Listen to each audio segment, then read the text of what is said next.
Madam ఎలా ఉంది పరిస్థితి ఏంటి ఎందుకు తీసుకోవట్లేదు అంటున్నారు సార్ పరిస్థితి ఏంటి ఎలా ఉంది అని అడగడానికి ఫస్ట్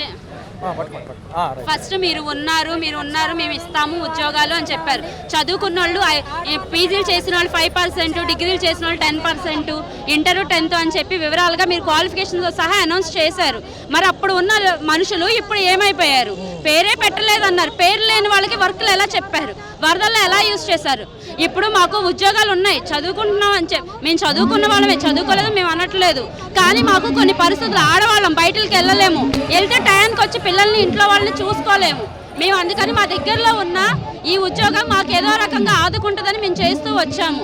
కానీ 5 నెలల నుంచి మాకు వర్కులు చెప్తున్నారు కానీ శాలరీస్ అయ్యట్లేదు. 3 నెలల బిల్స్ కూడా పెట్టారు కానీ అప్రూవల్ చేయలేదు. ఇప్పుడేమో అసలు మీరు ఈ సంవత్సరం కాదు లాస్ట్ ఇయర్ మీరు లేరు, జీవో లేదు, లేని బిడ్డకు మేము పేరు ఎలా పెడతామని గౌరవనీయులైన డోలా వీరాంజనేయులు గారు చెప్పారు. ఆయన ఎలా చెప్పగలరు సార్ లేరు అని చెప్పి? 150,000 మంది నిన్న శనివారం వరకు కూడా ఉన్నట్టు ఆన్లైన్లో చూపిస్తుంది. 700 మంది నిన్న శనివారం కూడా అటెండెన్స్ వేశారు సార్. లేని వాళ్ళు ఎలా అటెండెన్స్ వేస్తారు సార్? మేడం గతంలో మీ సేవలు ఉపయోగించుకున్నారు వరదల్లో, అంతకు ముందు ఏమో 5,000 ఉంటే 10,000 ఇస్తామని చెప్పింది. మరి ఎలా అనిపిస్తుంది? ఇప్పుడు మోసం చేసినట్టే కదా? మోసం చేసినట్టే కదా సార్. ఇప్పుడు 20 లక్షల మందికి ఉద్యోగాలు కల్పిస్తాం నిరుద్యోగులు అన్నారు. మీరు ఇప్పుడు వచ్చి 2,60,000 మందిని నిరుద్యోగులు చేశారు. మీరు ఇచ్చే 20 లక్షలు కాదు, ఈ 2,60,000 ఇచ్చి ఓకే గత ప్రభుత్వం జీవో ఇవ్వలేదన్న, మీరు ఇవ్వండి జీవో ఇచ్చి మేము 2,60,000 ఉద్యోగాలు కల్పించాం, వాళ్ళకి ఉద్యోగ పద్ధతి కల్పించామని చెప్పి లాస్ట్ గవర్నమెంట్ చెప్పండి. మీ చేతిలోనే ఉంది కదా, ఇప్పుడు గవర్నమెంట్ మీరే కదా, మీరేగా ఇవ్వాలి. 20 లక్షలు ఇస్తాము 5 సంవత్సరాల్లో అన్నారు. 20 సంవత్సరాలు 5 లక్షల్లో కాదు, ఇప్పుడున్నది 2,60,000 మందికి ఉద్యోగాలు ఇవ్వండి. ఇచ్చి అప్పుడు చెప్పండి మేము ఇచ్చాము, వీళ్ళకి ఉద్యోగ భద్రత కల్పించాము, మేము అనుకున్న హామీ నెరవేర్చాము అని చెప్పి. అప్పుడు రిమైనింగ్ ప్రజలకు కూడా ఇంకా నమ్మకం కుదిరిద్ది మీకు. మొన్న అసెంబ్లీ సమావేశాల్లో కూడా పవన్ కళ్యాణ్ గారు కానివ్వండి, చంద్రబాబు గారు ఏం మాట్లాడాలి దీనిపైన ఏమంటారు? వాళ్ళు ఆల్రెడీ మాజీ మంత్రులు జీవో ఉందంటున్నారు. జీవో ఉంది సార్, జీవో లేకుండా మే వరకు శాలరీస్ ఎలా పడతాయి సార్? ఏ ఎంప్లాయీ వాళ్ళ రిస్క్ తీసుకొని మా మీద జాలితో మే వరకు జీతాలు వేయరు కదా సార్. ఎలా వేస్తారు? జీవో లేకుండానే ఎలక్షన్ కమిషన్ ఎలక్షన్లో మీరు పాల్గొకూడదు, మీరు పార్టిసిపేట్ చేయకూడదని ఎలా చెప్తారు? మేము ఉన్నామనే కదా మాకు చెప్పారు, మాకు ఆంక్ష విధించింది కూడా అదే కదా.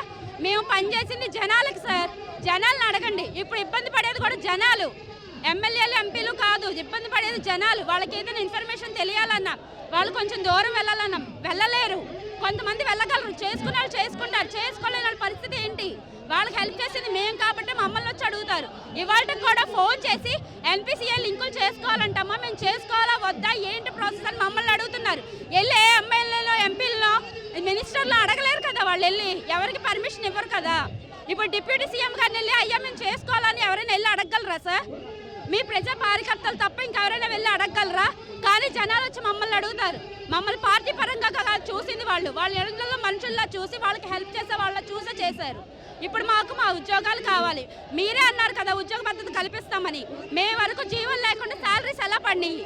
నిన్న శనివారం వరకు అటెండెన్స్లో వాలంటీర్స్ అని కాలం ఎలా ఉంది, అందులో వాలంటీర్స్ లాగిన్స్ CFM IDCలు ఇవన్నీ ఎలా ఉన్నాయి? పేరు లేనప్పుడు అవన్నీ ఉండవు కదా, పేరుంటేనేగా ఉండేది. మరి ఇప్పుడు చెప్పండి సార్, మీరే మాకు న్యాయం మీరు చేయాల్సిందే.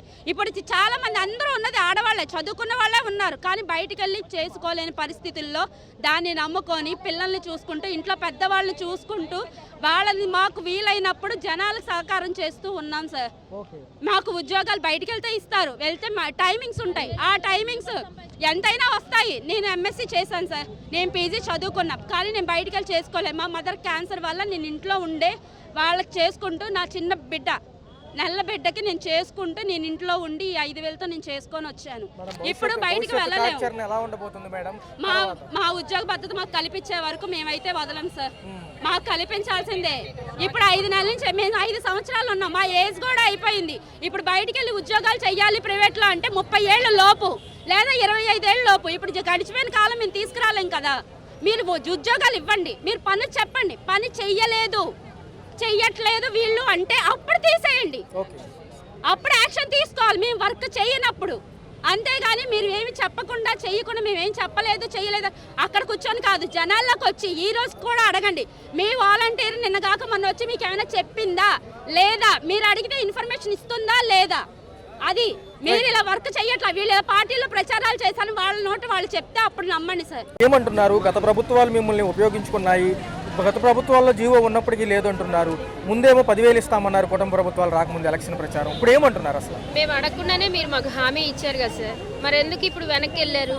మాకు ఇచ్చిన హామీని మీరు నిలబెట్టుకోండి. మేము కోరుకునేది కూడా అదే కదా. మేము మీకేం వర్క్ చేయమంటలేదు, మేము వర్క్ చేస్తాం, మాతో పని చేయించుకోండి, మాకు జీతాలు ఇవ్వండి. అసలు మీరు విధుల్లోనే లేరు, జీవోల్లోనే లేరు అని మమ్మల్ని ఈరోజు వీధుల్లో నిలబెట్టారు. ఇలాంటి పరిస్థితి మీరు ఎందుకు తీసుకొచ్చారు? ఇలాంటి స్థితి రాదు అని మీరు మాకు ఎలక్షన్స్ ముందు హామీ ఇచ్చారు. మీ హామీని మీరు నిలబెట్టుకోమని మేము ఈ అందరి ముందు మేము అడుగుతున్నాం సార్. ఇది మా విజ్ఞప్తి మాత్రమే. మీరు మమ్మల్ని పట్టించుకోండి. ఎవరో మాటలు విని వీళ్ళు ఈ పనికిరారు, ఈ వ్యవస్థకి అసలు అనవసరం అని మీరు ఎలా ఒక డెసిషన్కి వచ్చేసారో అర్థం కావట్లేదు సార్. మమ్మల్ని తీసుకోండి. మీకు మేము ఏ వర్క్ చేయలేదు, ఎక్కడ మేము మీకు ఆటంకంగా ఉన్నామో మాకు తెలియట్లేదు, కానీ మీరు మా పక్షాన్ని మాత్రం ఒక్కసారి ఆలోచించి మాకు మాత్రం మీరు ఇచ్చిన మాటను నిలబెట్టుకోండి. ఎలక్షన్స్ ముందు మేమందరం ఆడబిడ్డలమే కదా, మీ ఇంటి ఆడబిడ్డలమే కదా. తండ్రిలా మీరు ఒక మంచి హోదాలో ఉన్నారు. మాకు మంచి చెడు అన్నీ మీకు చేస్తారనే నమ్మకంతోనే మేము మిమ్మల్ని గెలిపించుకున్నాము. మీరు ఇచ్చిన హామీని మాత్రం మీరు నిలబెట్టుకోవాలని కోరుకుంటున్నాను సార్. మేడం, భవిష్యత్తు కార్యాచరణ ఎలా ఉండబోతుంది? చూసుకున్నట్లయితే ఇంకా 2,60,000 మంది వాలంటీర్లు ఉన్నారు. వాళ్ళ భవిష్యత్తు ఏమిటంటారు? వీళ్ళు ప్రజలు కనుక ఈ సెక్షన్లో మీరు లేకపోతే ఎక్కడ ఏ పనులు జరగట్లేదు అంటున్నారు ఒక పక్క. గత 5 సంవత్సరాల నుంచి మేము పనిచేసిన 100 కుటుంబాల మధ్యలో పుట్టి పెరిగిన ఆడబిడ్డలం మేము. మా బాధ మా ఇంటి వాళ్ళందరికీ తెలుసు. ఇది మీకు రాబోయే ఎలక్షన్స్లో ఎలాంటి పరిణామాన్ని తీసుకొచ్చిద్దో మాకైతే తెలియదు, కానీ మేము పడే బాధ మా కుటుంబాల్లో అందరూ గమనిస్తున్నారండి. మీరెందుకు గమనించలేకపోతున్నారో అర్థం కావట్లేదు సార్. ఈ అసెంబ్లీ సమావేశాల్లో కూడా చర్చలకు వచ్చినప్పటికీ వీళ్ళు దాట వేసి చర్యగానే చూశారు. జీవోలు ఉన్నాయని వాళ్ళు అన్నారు మాజీ మంత్రులు, కానీ ఏం మాట్లాడాలి. పవన్ కళ్యాణ్ గారు మరీ అసలు ముందుగానే చెప్పడం జరిగింది. అసలు ఏమంటారు? ఈ స్టాస్లు ఎలా ఉన్నాయి అంటారు కదా? మాకైతే నచ్చడం లేదు సార్. మీ ఆలోచన ఏంటో మాకు తెలియట్లేదు, కానీ మీ ఆలోచనకి ఎవరైతే ఏం చెప్తున్నారో మాకు తెలియదు, కానీ కొత్త జీవం తీసుకురావడం మీకు 5 నిమిషాల్లో పని. మాకేదైనా చెయ్యాలని మీకు మనసులో గట్టిగా అనిపించిందంటే అది 5 నిమిషాల్లో పని. మిమ్మల్ని అడ్డుకునేది ఎవరు ఉండరు. మాకు చెయ్యాలన్న మాట మాత్రం మీరు ఇచ్చిన మాట మీరు నిలబెట్టుకోండి సార్. నిలబెట్టుకుంటారని మేము ఎదురు చూస్తున్నాము. ఇప్పటికీ కూడా మీరు ఎంతమంది లేరు అంటున్నా కానీ మీరు హామీ ఇచ్చారు కాబట్టి మేము నమ్మకంతో ఉన్నాము. ఈ రోజు నిన్న శనివారం నుంచి మాకు అటెండెన్స్ లాగౌట్ చేశారు, మా పేర్లన్నీ తీసేశారు. ఇంకా అసలు మీరు అసలు దేంట్లోనూ లేరు అన్న ఒక మాటలోకి వచ్చేసారు. వరదల్లో కూడా మీ సేవలు ఉపయోగించుకున్నారు. ఎందుకు చేయించుకోలేదు సార్? ఎందుకు చేయించుకోలేదు? ప్రతి ఒక్కరు, ప్రతి కమిషనరు, ప్రతి ఇన్ఛార్జికి మమ్మల్ని అలాట్ చేశారు. ఈ వర్క్కి మీరు వెళ్ళండి, ఈ వర్క్కి మీరు వెళ్ళండి అని చేయించుకున్నారు కదా. అప్పుడు లేని జీవో ఇప్పుడు లేదంటున్నారు ఏంటి? అప్పుడు మేము విధుల్లో ఉన్నామని మీరే కదా చెప్పారు. రిజైన్ ఇవ్వని వాలంటీర్స్ని కాన్ఫరెన్స్ కాల్లోకి ఎలా తీసుకున్నారు? ఎలా చెప్పారు ఈ వర్క్ చేయండి అని? అంటున్నారు. జనరల్గా మాట్లాడుతున్నారు. ఇప్పుడు చూసుకున్నట్లయితే ఎన్ని నెలల జీతం పెట్టారు? మాకు వచ్చేసి 6 నెలల నుంచి జీతాలు ఇవ్వలేదు సార్. ఇప్పుడు 3 నెలల జీతం వేసామని చెప్పారు. ఆ 3 నెలల జీతాలు లేవు. అలాగే తర్వాత మన సెప్టెంబర్లో ఫ్లడ్ వచ్చింది. ఫ్లడ్ లో ఏమన్నారు, మీరు శాలరీస్ ఇస్తే మిమ్మల్ని తీసుకుంటాము, మీరు వెళ్ళి హెల్ప్ చేయండి అని చెప్పేసి అన్నారు. మేము అదే విధంగా మేము వెళ్ళి ఇంటికి వెళ్ళాం. వరదలో అనగా పడవల్లో మేము వెళ్ళామండి. మాది రాజరాజేశ్వరపేట ముడుగుల లోతులో ఉన్నా సరే పడవలు ఉదయం 7ంటికి వచ్చి నైట్ 10 వరకు వెళ్ళే రోజు. ఆ ఫుడ్ డిస్ట్రిబ్యూషనే కానీ, వాటర్ బాటిల్సే కానీ, పాల ప్యాకెట్లే కానీ ఏదైనా సరే వెళ్ళాము. అంతకుముందు కరోనా టైంలో కూడా చాలా యూజ్ అయింది. ఇప్పుడు మెడిసిన్ కానించి అందరూ భయపడ్డారు రావడానికి, ఒక వాలంటీర్లు మాత్రం భయపడలేదు. భయపడకుండా సర్వే అది విధంగా చూసుకునైనా మమ్మల్ని విధుల్లోకి తీసుకోవాలి కదా. ఇప్పుడు ఇన్ని రోజులు బట్టి 6 నెలల నుంచి కాలయాపన చేశారు. ఇలాగ చేస్తాం అనేది ఇన్ని రోజులు సార్. మేము దీని మీద ఆధారపడి ఉన్నాయి. ఇక్కడ చిన్నపిల్లలు పెట్టుకొని ఎంత ఇదిగా కాలయాపన ఏమీ లేకుండా చిన్నపిల్లలు వదులుకొని ఎంత ఇదిగా దేనికని మీరు చేస్తారనే కదా మేము చేసుకుంటున్నాం. భవిష్యత్తు కార్యాచరణ ఎలా ఉండబోతుంది? భవిష్యత్తు కార్యాచరణ మరి ఆయన ఇష్టం సరే, ఏం చెప్పలేదు కదా. ఆయన మనసులో ఏది ఉందనేది మనకు తెలియదు కదా సార్. నవమాసాలు పోతున్న బిడ్డకే తెలియదు సార్. ఆడపిల్ల మగపిల్ల చెప్పలేము. అసలు ఆయన ఆలోచన ఎలా ఉంటుంది అనేది మేము చెప్పలేము కదా సార్. ఆయన ఏ విధంగా ఆలోచిస్తున్నారు, చిన్న పాస్ చేయాలి కదా సార్, వాలంటీర్లు ఉంటారు లేదు అనేది మాకు చెప్పాలి కదా. చెప్తే కదా దాన్ని బట్టి ఎలా చేస్తామని చెప్పేసి ఇచ్చే 5,000 ఇస్తాను. చూసుకుంటే కరోనాలో ముందులో ఉన్నారు, వరదల్లో మీరే ముందున్నారు. మేమే ఉన్నాం. కరోనా టైంలో కూడా సార్ వారానికి 3 రోజులు చేసేవాళ్ళం సార్. అది కూడా చేసేవాళ్ళం. ఇప్పుడు ఫ్లడ్ అన్నారు, ఫ్లడ్ లో ఇంటింటికి వెళ్ళి అన్నారు, అంతా చేసుకుని వచ్చాం. కాకపోతే ఇప్పటికి ఏమి లేదు. 6 నెలలు కాలయాపన అయింది సార్. ఇప్పటికి నెక్స్ట్ ఇయర్ కూడా మారిపోతుంది. ఇప్పటికి ఏది చేయకపోతే ఎలా సార్ మాకు? ఇప్పుడు కొంచెం అది దృష్టిలో పెట్టుకొని ఇప్పటికైనా జీవో పాస్ చేయాలి, మా ఉద్యోగ భద్రతలు కల్పించాలి. ఇప్పుడు ఏ గవర్నమెంట్ ఎంప్లాయ్ అయినా సంవత్సరం దాటితే అది పర్మనెంట్ కింద వస్తుంది. మేము 5 సంవత్సరాలు బట్టి మేము చేస్తాం సార్. దాన్ని దృష్టిలో పెట్టుకొని ఇప్పుడు వాలంటరీ వ్యవస్థ లేదన్నప్పుడు మరి సేవలకి అయితే మాత్రం వాలంటరీ వ్యవస్థ కావాలి, కానీ ఇప్పుడైతే వాలంటరీ వ్యవస్థ ఉంటుంది సార్. అదొక్కటి ఆలోచించుకుని చెప్పండి సార్. ఏమంటున్నారు? ఈ భవిష్యత్తు కార్యాచరణ ఎలా ఉండబోతుంది? మిమ్మల్ని రోడ్డు మీద తీసుకురావడానికి ఏంటి అసలు? ఈ ప్రభుత్వాలు ముందేమో 10,000 ఇస్తామన్నాయి, మీకు అంత కార్యాచరణ కరెక్ట్గా ఉంటుంది అన్నారు. ఏమండి, ఇచ్చిన మాట మేమైతే ఏ గవర్నమెంట్కి మేము ఎప్పుడు చేయలేదండి. గవర్నమెంట్ మేము ప్రజలకు మాత్రమే సేవ అందిస్తున్నాం. గౌరవమైన ముఖ్యమంత్రి గారు మేము చెప్పేది ఏంటంటే, మేము ప్రజలకి సేవ చేయడానికే మేము మా వాలంటరీ వ్యవస్థ అనేది ఫస్ట్ ఏర్పాటు చేయండి. ఫస్ట్ అది గుర్తించండి. ఇప్పుడు ఒక ముసలి వాళ్ళు ఉన్నారు, ఏదైనా ఒక పెన్షన్ ఉంది, ఒక పని అది పెట్టుకోవాలి అనుకుంటే వాళ్ళు వారం రోజులు పని ఆపుకొని సచివాలయం చుట్టూ అయినా మున్సిపల్ ఆఫీస్ చుట్టూ అయినా తిరగాలి. కానీ అదే మా వాలంటీర్ల వల్ల అన్నీ మేమే చేసి వాళ్ళకి అందుబాటులో అన్ని చక్కగా నోటి దగ్గర తీసుకొచ్చిచ్చాం. ఇటు వాళ్ళు మా వల్ల హ్యాపీగా ఉండేవాళ్ళు, మేము గవర్నమెంట్ వల్ల మేము సంతోషంగా ఉండేవాళ్ళు. మా వల్ల గవర్నమెంట్కి వచ్చే నష్టం ఏమీ లేదండి. ఒక అందించారో దేశం మొత్తం చూసింది. రెండో విధంగా చూసుకున్నట్లయితే కనుక కూరగాయలు కానివ్వండి, మెడిసిన్స్ కానివ్వండి, మీరు మాస్కులు వేసుకుని వచ్చిన విధానం అందరూ చూశారు. రెండోది, ఈ రోజుకి జనంలోకి వెళ్ళినా కానీ ముసలోళ్ళు కానివ్వండి, 60 సంవత్సరాలు పైబడిన వాళ్ళు, ఎగలేని వాళ్ళు కానివ్వండి, మీరు లేకపోతే పనులు అవ్వట్లేదు అంటున్నారు. ఇన్కమ్ కావాలన్నా, ట్యాక్స్ కావాలన్నా, మ్యారేజ్ సర్టిఫికేట్ కానీ ఏదైనా మీరే ముందు. పరిస్థితులు ఇంత అవకాశం ఉండి ఇంత పనులకు ఉపయోగించుకునే మిమ్మల్ని పక్కన పెట్టడానికి కారణం ఏంటంటారు? ఏమండి, మీరు మాత్రం గవర్నమెంట్ ఏదో పార్టీ వైపు లాగా అన్నట్లాగా మమ్మల్ని చూస్తే మా సేవ మీరు ఎప్పటికీ గుర్తించలేరండి. ఒక మానవతా దృక్పథంతో ఆలోచించండి. వీళ్ళ వల్ల మనకి ఎంతవరకు ఉపయోగం? ఒకటి ఏదన్నా కావాలి, ముసలి వాళ్ళకి ఏదన్నా వాళ్ళ దగ్గరకు అన్ని వాళ్ళ ఇంట్లో వాళ్ళ పిల్లలు కూడా వదిలేసిన రోజులు ఉన్నాయి. కరోనా టైంలో మేము వాళ్ళ ఇంట్లో కొడుకుల్లాగా కూతురులాగా అండగా నిలబడి మేము సేవలు అందించామండి. ఇంతకన్నా మంచి వాళ్ళు ఎవరుంటారండి?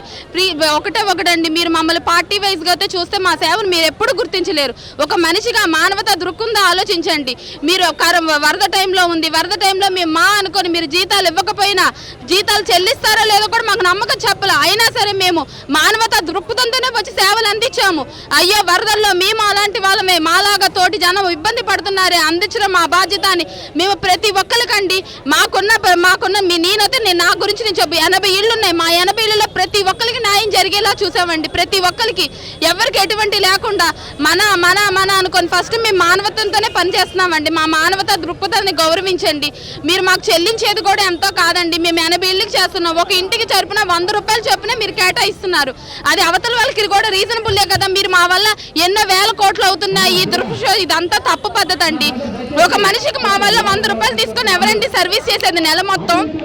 ఎంతో సంతోషంగా వాళ్ళు కూడా ఏదైనా ఒక స్కీమ్ కావాలి, ఒకటి ఏదైనా కావాలంటే ఒక మనిషి ఈజీగా ఒకరోజు సెలవు పెట్టాలి, ఒకరోజు పని మార్చుకోవాలంటే అవతల వాళ్ళకి ఎంత నష్టం? మా వల్ల వాళ్ళకి ఉపయోగం పొందుతున్నారు కదా, మేము ఉపయోగం పొందుతున్నాం కదా.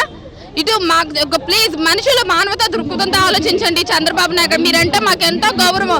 మీరెంతో ప్రతి ఒక్కరికి భవిష్యత్తు ఇచ్చారు. మీరెంతో గత సీఎంగా ఎంతో అనుభవం పొందారు. మిమ్మల్ని మేము క్వశ్చన్ చేయాలని మేము అనుకోవట్లేదు. ఒక మానవత్వంతో మాకు మంచి భవిష్యత్తు అనిపిస్తారని మేము ఎంతో రిక్వెస్ట్గా కోరుకుంటున్నాం.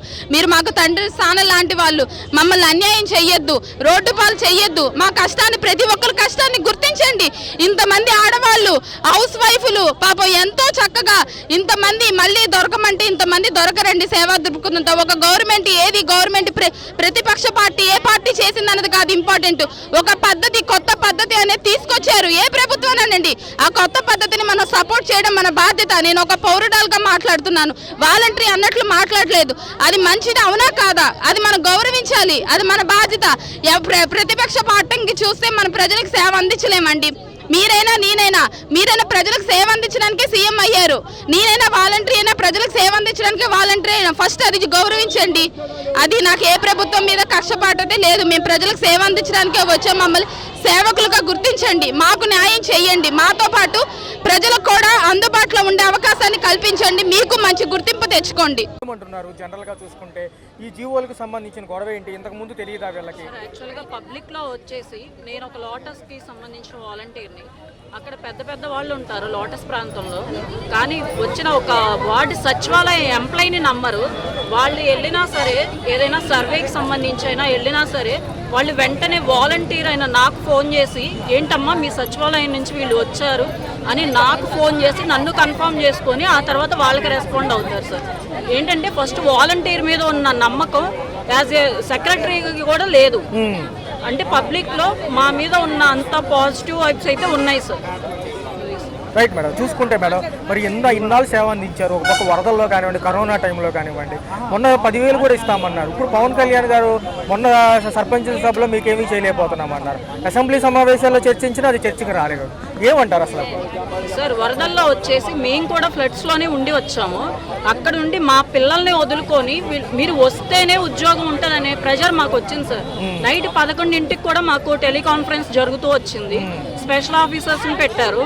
అయితే మేము ఉండి అదే పరిస్థితిలో ఉండి మరీ వచ్చాము. వచ్చి ప్రజలకు సేవ చేసాం. మా పిల్లల్ని మా కుటుంబాన్ని వదులుకొని వచ్చి మేము సేవ చేయడం అనేది జరిగింది సార్. ఇప్పుడు ఈ పరిస్థితుల్లో మమ్మల్ని కనీసం గుర్తించట్లేదు. ఈ ప్రభుత్వం అనేది కనీసం గుర్తించట్లేదు. మా ఉద్యోగం కనీసం 5,000 ఇచ్చినా పర్లేదు. మా ఉద్యోగం అనేది మాకు ఇస్తే సార్ చాలు సార్.